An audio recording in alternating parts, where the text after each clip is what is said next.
ડીસા શહેર શિવસેવા સમિતિ દ્વારા ગુરુ પૂર્ણિમાની ભવ્ય ઉજવણી। ડીસા શહેરમાં ટૂંક સમયમાં પોતાની આગવી ઓળખ ઊભી કરનાર શ્રી શિવસેવા સમિતિ દ્વારા આજે ગુરુ પૂર્ણિમા પર્વની ભવ્ય ઉજવણી કરવામાં આવી। આ અવસરે પાલનપુર હાઈવે પુલ નીચે આવેલા પિલર પર સ્થાપિત સંત શિરોમણી ગુરુ રવિદાસજીના ચિત્રને ફૂલહાર અર્પણ કરી પુષ્પવર્ષા કરવામાં આવી। આ સાથે મોં મીઠું કરાવી ગુરુ પૂર્ણિમાના પરંપરાગત રીતે ઉજવણી કરવામાં આવી। આ પ્રસંગે શિવસેવા સમિતિના પ્રમુખ હિતેશસિંહ રાજપૂત, મહામંત્રી જીતુભાઈ પરમાર, દીપકભાઈ ભીમાણી, ઉપપ્રમુખ કાંતિલાલ લોધા, મંત્રી જગદીશભાઈ પુનડિયા, સુરેશભાઈ પરમાર, ચેતનભાઈ શ્રીમાળી સહિતના અગ્રણીઓ ઉપસ્થિત રહ્યા। ઉપરાંત શહેર ભાજપના મહામંત્રી નરસિંહભાઈ વાઠેર પણ ખાસ ઉપસ્થિત રહી આ ગુરુ પૂર્ણિમાની ઉજવણીમાં સહભાગી બન્યા। શિવસેવા સમિતિ દ્વારા આયોજિત આ કાર્યક્રમ થકી ગુરુઓના સન્માન અને તેમના યોગદાનને યાદ કરવામાં આવ્યું। એવા પ્રકાશ ભારતી ગોસ્વામી, ભારતની અસ્મિતા, બનાસકાંઠા। આજે ગુરુ પૂર્ણિમાનો દિવસ છે।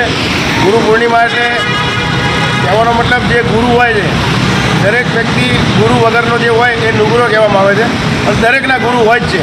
તો જે લોકો પોતપોતાના ગુરુને આજે દર્શન કરવા જાય છે, એમના આશીર્વાદ મેળવે છે, એના માટે આજે ડીસા શહેર શિવ સેવા સમિતિ દ્વારા સંત શિરોમણી રોહિદાસ મહારાજની અહીંયા જે ચિત્ર દોરેલું છે ત્યાં આગળ શિવ સેવા સમિતિના તમામ હોદ્દેદારો અહીંયા ઉપસ્થિત રહી એમને ફૂલહાર કરી અને એમના આશીર્વાદ મેળવી અને ગુરુ પૂર્ણિમાનો દિવસની ઉજવણી કરી છે।